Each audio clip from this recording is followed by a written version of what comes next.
Hello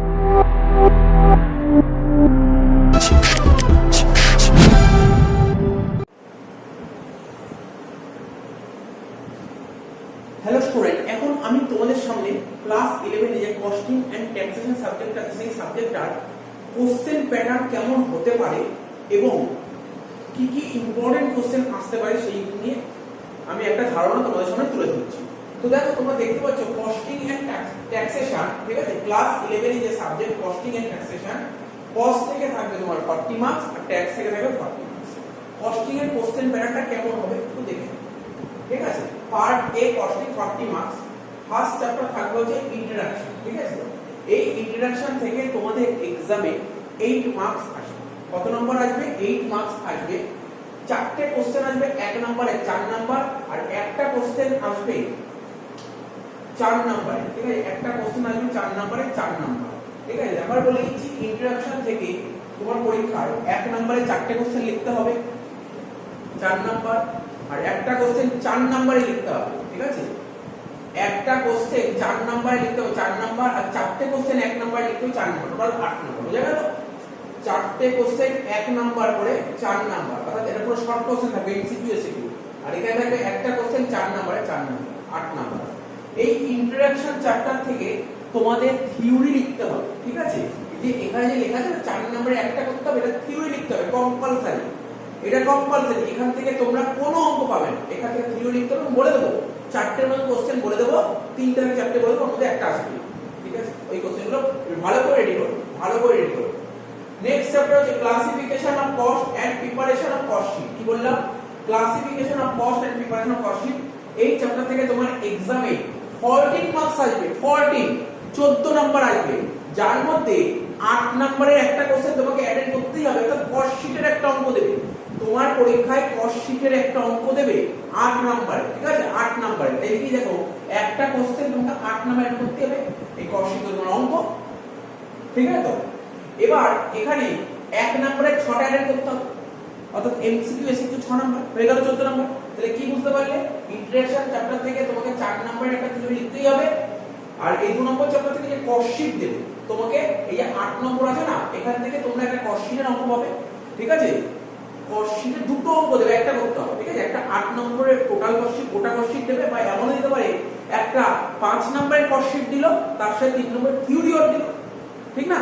তাহলে কেমন question করতে পারে? এই যে এখানে 8 নম্বরের পুরোপুরি 8 নম্বরের কস্ট শিট থাকতে পারে, বা এর সঙ্গে অর দিয়ে থাকতে পারে, যে না 5 নম্বরের একটা কস্ট শিট দিচ্ছি আর 3 নম্বরের একটা থিওরি দিচ্ছি, এরকম থাকতে পারে কোশ্চেন, ঠিক আছে। এরকম থাকবে। লাস্ট চ্যাপ্টার কস্ট শিট হচ্ছে কস্ট অফ ম্যাটেরিয়াল 1। ম্যাটেরিয়াল তো তোমরা ক্লাস 12 এ কি করবে, এখানে করছি কস্ট অফ ম্যাটেরিয়াল 1। কি আছে এখানে? একটা আছে, এই চ্যাপ্টারে তোমাদের পরীক্ষায় 18 নম্বর থাকবে। কত নম্বর থাকবে? 18 নম্বর। একটা কথা বলে দিই, এই যে এই চ্যাপ্টার যে 18 নম্বর আছে, তার মধ্যে তুমি 10 নম্বরের অঙ্ক পাবে, একটা 4 নম্বরের অঙ্ক আসবে এবং একটা 6 নম্বরের অঙ্ক আসবে, ঠিক আছে। ইওকিউ আর স্টক লেভেল, ওই পরে তোমরা পড়েছিলে, তোমাদের সবার মনে আছে নিশ্চয়ই, ওই তোমার maximum stock level, minimum stock level, reorder level, ঠিক আছে। তারপর যে এভারেজ স্টক লেভেল, আর ইওকিউ আসবে, ঠিক আছে। ইওকিউ আসবে, ইওকিউ যে 4 নম্বরের অঙ্ক আসে, তাহলে স্টক লেভেল থেকে 6 নম্বর আসে, আর স্টক লেভেল থেকে 6 নম্বরের অঙ্ক আসে, তাহলে ইওকিউ থেকে 4 নম্বরের অঙ্ক আসে, ঠিক আছে। এরকম দেখতে পাচ্ছ, একটা কোশ্চেন 4 নাম্বার করতে হবে, আর একটা কোশ্চেন 6 নাম্বার করতে হবে, 4 আর 6 10। আর কি আছে দেখো, 8টা কোশ্চেন 1 নাম্বারে করতে হবে, 8টা কোশ্চেন 1 নাম্বারে করতে হবে, বুঝতে পারছো তো? 8টা question 1 number, MCQ SCQ BQ, তাহলে টোটাল 18 নাম্বার হয়ে গেল। চিন্তা করার কিছু নেই, এই যে এখানে যে 4 নাম্বার অঙ্ক হলো সেটা থিওরি অর পাবে, এই 6 নাম্বার অঙ্ক হলো সেটা থিওরি অর পাবে, কি চিন্তা? কোনো চিন্তার বিষয় নেই। এই হলো তোমার কোশ্চেন প্যাটার্ন, ঠিক আছে। Question pattern. এবার আমরা ট্যাক্সেশনের কোশ্চেন প্যাটার্ন দেব, তারপরে ইম্পর্টেন্ট কোশ্চেনগুলো নিয়ে আলোচনা করব। এবার তোমরা ট্যাক্সের কোশ্চেন প্যাটার্নটা দেখে নাও, পার্ট বি, ঠিক আছে। পার্ট বি ট্যাক্সের মধ্যে 40 নাম্বার থাকবে। ফার্স্ট দেখো চ্যাপ্টার নাম কি লিখেছি, ইন্ট্রোডাকশন এন্ড বেসিক কনসেপ্ট লিখতে পারো, ইন্ট্রোডাকশন এন্ড বেসিক কনসেপ্ট। এই চ্যাপ্টার থেকে তোমার এক্সামে 15 মার্কস আসবে। এই চ্যাপ্টার থেকে তোমার এক্সামে কত আসবে? 15 মার্কস আসবে। তার মধ্যে 7টা কোশ্চেন, 7টা শর্ট কোশ্চেন আসবে। 1 নম্বরে 7টা শর্ট কোশ্চেন 7 নাম্বার, আর তোমাকে 4 নম্বরে দুটো কোশ্চেন লিখতে হবে 8 নাম্বার, ঠিক না। 4 নম্বরে দুটো কোশ্চেন লিখতে হবে 8 নাম্বার। আমি বলে দেবো কি কোশ্চেন করতে হবে এখান থেকে, কোনো চিন্তা নেই। 2 নম্বর হচ্ছে residential status and incidence of tax, খুবই ইজি চ্যাপ্টার। এই চ্যাপ্টারে তোমার এক্সামে 8 নাম্বার আসবে, তারপরে তোমার 4টে শর্ট কোশ্চেন করতে হবে 1 নম্বরে 4 নাম্বার, 4 নম্বরের অঙ্ক করবে, অঙ্ক পেয়ে যাবে তুমি, হয় রেসিডেন্সিয়াল সার্ভিসের অঙ্ক আসবে, নাই রেসিডেন্সিয়াল ট্যাক্সের অঙ্ক আসবে, পেয়ে যাবে তোমরা, কোনো চিন্তা নেই। 3 number last chapter income from salary, এখান থেকে তোমার স্যালারি তো অঙ্ক, তাই না? এখান থেকে কি আসবে? এই চ্যাপ্টারে তোমার এক্সামে কত আছে? টোটাল 17 মার্কস আছে, তাই না? 17 মার্কস এর মধ্যে 7টা শর্ট কোশ্চেন করতে হবে, 1 নম্বরে 7 নাম্বার, আর 10 নম্বরে একটা স্যালারি বড় অঙ্ক আসবে, যেটা বহু অঙ্ক করেছি ক্লাসে, তো বহু অঙ্ক করেছি, 50 থেকে 60টার মতো স্যালারি করেছি, ঠিক আছে না? তো 10 নম্বরের একটা বড় স্যালারি করতে হবে, ঠিক আছে? তো খুব ইজি টাইপের কোশ্চেন, এর কোনো সমস্যা নেই। এবার কেউ যদি স্যালারি অঙ্ক করতে না পারে, তার জন্য কি অপশন খোলা আছে? থিওরি আছে, থিওরি দেবে, ঠিক আছে? তো থিওরি আছে। তো যাই হোক, এই হলো। এবার আমরা কি কি ইম্পর্টেন্ট কোশ্চেন আছে, প্রথমে কস্টিং এর ইম্পর্টেন্ট কোশ্চেনগুলো বলি, তারপর ট্যাক্সেশন এর ইম্পর্টেন্ট কোশ্চেনগুলো বলবো। আমি কোশ্চেনগুলো মুখে বলছি, তোমরা লিখে নেবে। তারপরে যদি তুমি কোশ্চেন দরকার হয়, বলে স্যার মুখে বললে তাড়াতাড়ি লিখতে পারিনি, তাহলে বলবে, পিডিএফ পাঠিয়ে দেবো, আমার টেলিগ্রাম চ্যানেল আছে, টেলিগ্রাম চ্যানেল পিডিএফ পোস্ট করে দেবো। তার জন্য তোমাকে টেলিগ্রাম চ্যানেলে জয়েন করতে হবে, তাই না?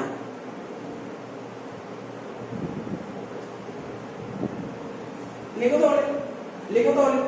তাহলে কস্টিং এর কি বলেছিলাম একটু বলে দিই। কেউ যদি মনে করো আমি সব অঙ্ক করতে পারবো, কেউ যদি মনে করো আমি সব অঙ্ক করবো, ঠিক আছে, তাহলে সে কস্টিং থেকে কোন চ্যাপ্টার, কস্টিং এর ফার্স্ট চ্যাপ্টার থিওরি লিখতে আমি আগেই বলেছিলাম, কস্টিং এর ফার্স্ট চ্যাপ্টার থেকে তোমার থিওরি কম্পালসারি লিখতে হবে 4 নম্বরে, ঠিক আছে? তো সেই একটা থিওরি তুমি লিখতে হবে, তার জন্য কি কোশ্চেন করতে হবে সেই নোট করে নাও। ফার্স্ট চ্যাপ্টার বলছিল, হ্যাঁ, ইন্ট্রোডাকশন অফ কস্টিং, ওখানে কি থিওরি করতে হবে দেখো, লিখে নাও। 3টে কোশ্চেন সেট করেছি আমি, আপাতত ইম্পর্টেন্টের মধ্যে পড়ছে, সেটা হচ্ছে পরিব্যয় হিসাব নিকাশকরণের বৈশিষ্ট্য, উদ্দেশ্য, অসুবিধা। কি বললাম? বৈশিষ্ট্য, উদ্দেশ্য, অসুবিধা। পরিব্যয় হিসাব নিকাশকরণের বৈশিষ্ট্য, উদ্দেশ্য, অসুবিধা, এটা একটা কোশ্চেন পড়ে নেবে, খুব ইম্পর্টেন্ট কোশ্চেন। নেক্সট কোশ্চেন পড়বে পরিব্যয় কেন্দ্রের সাথে পরিব্যয় এককের পার্থক্য, ঠিক আছে? পরিব্যয় কেন্দ্রের সাথে পরিব্যয় এককের পার্থক্য। নেক্সট কোশ্চেন পড়বে পরিব্যয় হিসাব নিকাশকরণের সুবিধা, ঠিক আছে? চলো আরেকবার রিপিট করে দিই, কি 3টে ইম্পর্টেন্ট কোশ্চেন বললাম। একটা বললাম পরিব্যয় হিসাব নিকাশকরণের উদ্দেশ্য, সুবিধা, অসুবিধা, বৈশিষ্ট্য, ঠিক আছে? এটা একটা পার্টে চলে যাচ্ছে। আর একটা পড়বে পরিব্যয় কেন্দ্রের সাথে পরিব্যয় এককের পার্থক্য, ঠিক আছে? বেসিক্যালি এই দুটো কোশ্চেন বুঝতে পারলে কি বললাম? পরিব্যয় কেন্দ্রের উদ্দেশ্য, বৈশিষ্ট্য, সুবিধা, অসুবিধা আর পার্থক্য, পরিব্যয় এককের সঙ্গে, ঠিক আছে, পরিব্যয় কেন্দ্র পার্থক্য, এই দুটো কোশ্চেন হলো, ঠিক আছে?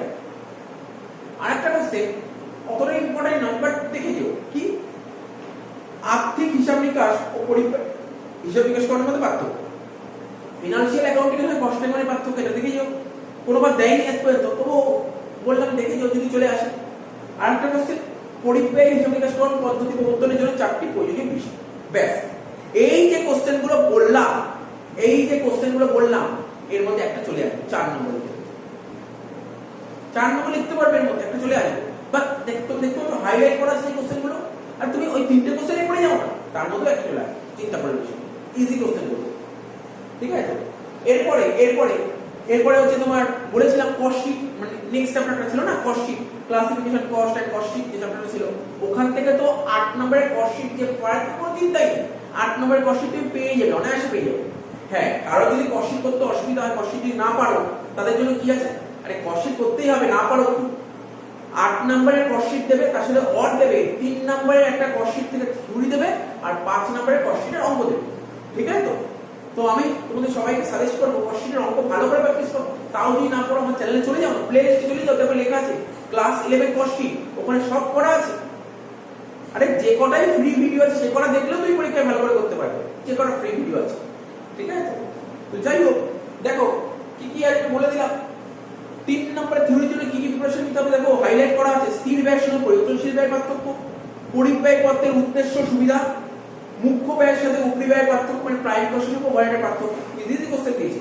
আর একটা বলেছে আধা পরিবর্তনশীল ব্যয়, মানে সেমি ভেরিয়েবল কস্ট কাকে বলে তার এক্সাম্পল, আর বিক্রিত দ্রব্যের উৎপাদন ব্যয় আর মোট ব্যয়ের মধ্যে পার্থক্য, মানে কস্ট অফ গুডস সোল্ডের সঙ্গে টোটাল কস্টের পার্থক্য। এর মধ্যে ইম্পর্টেন্ট কি কি পেয়েছি 3 নম্বরের জন্য আমি কি পেয়েছি, স্থির ব্যয়ের সঙ্গে পরিবর্তনশীল ব্যয়ের পার্থক্য, ঠিক আছে? পরিব্যয় পত্র মানে কস্ট শিটের উদ্দেশ্য, সুবিধা, আর কি পেয়েছি প্রাইম কস্টের সঙ্গে ওভারহেডের পার্থক্য। দেখো না, এই তো আসলো বেরিয়ে আসলো কস্ট শিটে। দেখো আমার কাছে যারা পড়তে সবাই কস্টের অঙ্ক করবে, ঠিক আছে? তাহলে আমাদের শিখে যে কস্টের অঙ্কই করতে হবে। তার সাথে কেউ যদি বলে না আমি অঙ্ক করবো না, 8 নম্বর অঙ্ক করবো, তাকে কি করতে হবে? তাকে 3 নম্বরে একটা থিওরি পাবে আর 5 নম্বরে একটা কস্টের অঙ্ক করতে হবে। নেক্সট আমরা কাঁচামালের নিয়ন্ত্রণ, ঠিক আছে, ম্যাটেরিয়াল কন্ট্রোল। এই ম্যাটেরিয়াল কন্ট্রোলটা তুমি বুঝে নাও ব্যাপারটা কি ম্যাটেরিয়াল কন্ট্রোল। এই চ্যাপ্টার থেকে তুমি ইওকিউ অঙ্ক পাবে, ঠিক না, ইওকিউ অঙ্ক পাবে, তুমি stock level, maximum stock level, minimum stock level, reorder level, average stock level. এবার কেউ যদি অঙ্কগুলো না করো, আরে এর চেয়ে ইজি অঙ্ক হয়ই না কস্টিং, কস্টের চেয়েও ইজি অঙ্ক, তাও যদি অঙ্ক না করে এই অঙ্কগুলোর সঙ্গে থিওরি পড়ে, তার জন্য কয়েকটা থিওরি লিস্ট করেছি, ঠিক আছে না, থিওরি লিস্ট করেছি। দেখো কি লেখা আছে, দেখো আমি সুন্দরভাবে লিখেছি। এবছর পরীক্ষায় ইওকিউ যে অঙ্ক আসবে সে 4 নম্বর অঙ্ক আসতে পারে, আবার 6 নম্বর অঙ্ক আসতে পারে, ঠিক আছে তো। আর ইওকিউ যদি অঙ্ক দেয় কি দেবে, ও তোমাকে ইওকিউ বের করতে দেবে, ও তোমাকে নাম্বার অফ অর্ডার বের করতে দেবে, আর কি দেবে, time gap between the order. যদি 3টে দেয় তাহলে 6 নাম্বার, যদি 2টো দেয় তাহলে 4 নাম্বার, ঠিক আছে তো। যদি 6 নম্বরের ইওকিউর অঙ্ক আসে, মানে মাথায় রাখবে, মন দিয়ে শোনো কি বলছি, যদি 6 নম্বরের ইওকিউর অঙ্ক আসে তাহলে কিন্তু ইওকিউ এর থিওরি করতে হবে। যদি ইওকিউ থেকে 6 নম্বরের অঙ্ক আসে তাহলে থিওরি করতে হবে। স্টক লেভেল তো বলেই যে কি বের করতে দেবে, স্টক লেভেল থেকে 6 নম্বরের অঙ্ক আসতে পারে, আর 4 নম্বরের অঙ্ক আসতে পারে, ঠিক আছে তো। যদি স্টক লেভেল থেকে 6 নম্বর অঙ্ক আসে তাহলে থিওরি করতে হবে। মানে কি বলতে পারে স্যার, ইওকিউ হোক বা স্টক লেভেল হোক, এই যেখান থেকে 6 নম্বর অঙ্ক আসে থিওরি করতে হবে।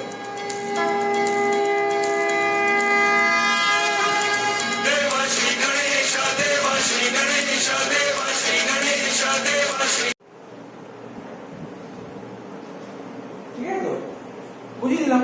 তার মানে তোমাদের একটা জিনিস বুঝালাম, ইওকিউ হোক বা স্টক লেভেল হোক, এই দুটোর মধ্যে যেখান থেকে 6 নম্বর অঙ্ক দেবে তার সঙ্গে থিওরি অর্থ হবে, ঠিক আছে তো। 6, 4 দুটোই দেবে। যদি ইওকিউ থেকে 6 নম্বরের অঙ্ক আসে তাহলে স্টক লেভেল থেকে 4 আসবে, আর যদি স্টক লেভেল থেকে 6 আসে তাহলে ইওকিউ থেকে 4 আসবে। এই যে ইওকিউ হোক বা স্টক লেভেল হোক, যেখান থেকে 6 নম্বর অঙ্ক তার সঙ্গে থিওরি অর হবে। সেই কি কি থিওরি আসতে পারে, মানে অরে কি কি থিওরি পেতে পারে সেইগুলোই বলে দিচ্ছি। কাঁচামাল নিয়ন্ত্রণের উদ্দেশ্য, ঠিক আছে তো। তারপর কাঁচামাল নিয়ন্ত্রণ কাকে বলে, কি বললাম, কাঁচামাল নিয়ন্ত্রণের উদ্দেশ্য, কাঁচামাল নিয়ন্ত্রণ কাকে বলে। তারপর তোমার ক্রয়ের দাবিপত্র, ক্রয়ের ফরমাইশ পত্রের মধ্যে পার্থক্য, বিল কার্ডের সঙ্গে স্টোর লেজারের পার্থক্য, চারটে খুব ইম্পর্টেন্ট কোশ্চেন বললাম। তারপর তুমি মানে কি বলবো, কিছু ইম্পর্টেন্ট মানে কিছু এক্সট্রা কিছু কোশ্চেন দেখে নিতে পারো, ঠিক আছে তো, সেফটির জন্য। কেন্দ্রীভূত মজুদাগার ও বিকেন্দ্রীভূত মজুদাগারের মধ্যে পার্থক্য, বিল কার্ড প্রস্তুতের প্রয়োজনীয়তা, কেন্দ্রীভূত মজুদাগারের সুবিধা, কেন্দ্রীভূত মজুদাগারের সুবিধা, বেশ সেগুলো তুমি পড়ে যেতে পারো, ঠিক আছে তো। এই হলো তোমার কস্ট, আর কি করতে হবে কস্ট। তার মানে আমি কি বললাম, কেউ যদি মনে করো স্যার কষ্ট থেকে সব অঙ্ক পারবো, তাহলে সেখানে কষ্টের ফার্স্ট সাবজেক্ট থিওরি পড়ে যাবে, আর কিছু করতে হবে। আর যদি মনে হয় যে না ওই অঙ্কগুলো সেই হয়তো সেভাবে পড়া হয়নি, তাহলে থিওরিগুলো পড়ে দিই, যেগুলো পড়লাম। চলে আসো, এবার চলে আসো ট্যাক্স। ট্যাক্সের যে ফার্স্ট চ্যাপ্টার আছে, introduction and basic concept, definition, এই চ্যাপ্টার, এই চ্যাপ্টার থেকে তোমাকে 4 নম্বরে দুটো লিখতেই হবে। এবার এরকম প্রবাবিলিটি আছে, কেমন, 4 নম্বরে থিওরি তো দিচ্ছি, এবার এরকম দিতে পারে, ধরো কতগুলো ইনকাম বলে দিল, বলো এটা কোন হেডে আসে, এরকম টাইপের অঙ্ক পেতে পারো তুমি। এবার বা ধরো তোমাকে একটা কোশ্চেন দিয়ে দিল, সমস্ত হেড দিয়ে দিল, বলে ইনকাম অফ স্যালারি এত টাকা, ইনকাম অফ হাউস বডি এত টাকা, ইনকাম অফ বিজনেস এত টাকা, ইনকাম অফ আদার্স এত টাকা, ইনকাম অফ ক্যাপিটাল এত টাকা, বললে তুমি টোটাল ইনকাম বের করে দাও। এরকম টাইপের অঙ্ক পেতে পারো, সম্ভাবনা আছে, খুব সম্ভাবনা আছে অবশ্য, ঠিক আছে। এই টাইপের, এই দু টাইপের মধ্যে একটা 4 নম্বর অঙ্ক আসতে পারে, আর এটা আসা মানে তো একদম বোনাস পয়েন্ট, বোনাস নাম্বার দিয়ে দিল তোমাকে এক্সামে, ঠিক আছে। তো যাই হোক, কোশ্চেনগুলো বলছি কি কি থিওরি পড়তে হবে এই চ্যাপ্টার থেকে 4 নম্বরে, তোমরা নোট করতে পারো। আয়কর আইন অনুযায়ী সমগ্র মোটাই বলতে কি বোঝো, আয়কর আইন অনুযায়ী সমগ্র মোটাই বলতে কি বোঝো, এবং মোটাই কাকে, মানে কি করবে, আয়কর আইন 261 অনুযায়ী সমগ্র মোটাই বলবে, মানে গ্রস ইনকাম আর total income. Next question person, খুব ইম্পর্টেন্ট কোশ্চেন। তারপরে কোশ্চেন কি করবে, এসএসসি এবং অ্যাসেসমেন্ট, এসএসসি এবং অ্যাসেসমেন্ট। আর কি করবে, গ্রস টোটাল ইনকামের সঙ্গে টোটাল ইনকামের ডিফারেন্স, তারপরে সোর্সেস অফ ইনকামের সঙ্গে হেডস অফ ইনকামের ডিফারেন্স, ঠিক আছে। এসএসসি তো আমি আগেই বলেছি, ঠিক আছে, এসএসসি আমি আগেই বলেছি। তারপর বলেছি তোমার প্রিভিয়াস ইয়ার করবে, অ্যাসেসমেন্ট ইয়ার করবে, ঠিক আছে। আর এরকম একটা কোশ্চেন দিতে পারে 5টা হেডস অফ ইনকামের নাম, আমি আবার বলেছি এই কোশ্চেন আসতে পারে। পার্সেন্ট করবে, ঠিক আছে, পার্সেন্ট করবে, অ্যাসেসমেন্ট ইয়ার করবে, প্রিভিয়াস ইয়ার করবে, এসএসসি করবে, গ্রস টোটাল ইনকাম করবে, টোটাল ইনকাম করবে, এদের মধ্যে পার্থক্যটা করবে, গ্রস টোটাল ইনকাম আর টোটাল ইনকাম, ঠিক আছে। সোর্সেস অফ ইনকাম আর হেডস অফ ইনকাম পার্থক্য করবে, ডিফারেন্স। 5টা হেডস অফ ইনকাম করবে। ঠিক আছে, বলে দিলাম আর কি কি অঙ্ক আসতে পারে সেটা আমি আগেই বলে দিয়েছি, তাহলে শুনে নিয়েছো ভালো করে। ঠিক আছে, আর বলে দিচ্ছি, গ্রস টোটাল ইনকামের শর্ট নোট করবে, টোটাল ইনকামের শর্ট নোট করবে, এই দুজনের মধ্যে ডিফারেন্সটা করবে, gross total income total income. তারপর তুমি পার্সেন্ট করবে, এসএসসি করবে, অ্যাসেসমেন্ট ইয়ার করবে, প্রিভিয়াস ইয়ার করবে, হেডস অফ ইনকাম আর সোর্স অফ ইনকামের পার্থক্য করবে, ডিফারেন্স। ঠিক আছে, আর কি করবে আরেকটা কোশ্চেন করবে, সেটা কি 5 হেডস অফ ইনকাম, এর মধ্যে পেয়ে যাবে, এর মধ্যে 4 নম্বর দুটো পেয়ে যাবে। ঠিক আছে, তার অঙ্ক তো বললাম কেমন দিতে পারে। Next, residential status and incidence of tax. এই যে এই চ্যাপ্টার থেকে তোমার পরীক্ষায় কেমন আসতে পারে, হয় তোমার রেসিডেন্সিয়াল স্ট্যাটাসের অঙ্ক আসবে, না হলে ইনসিডেন্স ট্যাক্স, দুটো আসবে না, যে কোনো একটা আসবে। ভালো করে প্র্যাকটিস করি অঙ্ক। এবার রইল last chapter income from salary, এখান থেকে 10 নম্বরের অঙ্ক আসবে, যারা অঙ্ক পারবে কোনো চিন্তার বিষয় নেই, থিওরি পাবে। কি কি থিওরি পাবে এই চ্যাপ্টার থেকে দেখো, কয়েকটা কোশ্চেন বলছি, লিখে নাও। কর মুক্ত বেতনগুলোকে 4টি উদাহরণ, মানে ট্যাক্স ফ্রি পারচেজেসের 4টি উদাহরণ। 2 নম্বর, বিনা ভাড়ায় আসবাবপত্র।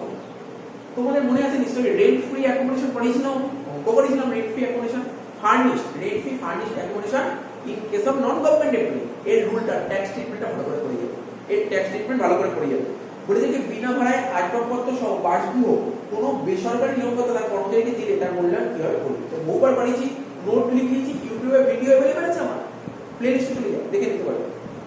তারপর বলেছে কি বেতনের পরিবর্তে মুনাফা বলতে কি বোঝো, উদাহরণ দাও, মানে profit in Liu of salary বলতে কি বোঝো, তার এক্সাম্পল। তারপর বলেছে নিয়োগকর্তার কাছ থেকে একজন কর্মচারী প্রাপ্ত বাড়ি ভাড়ার ভাড়া কর্তন, মানে হাউস রেন্ট অ্যালাউন্স করেছিলাম না, তার ট্যাক্সেবিলিটিটা করবে।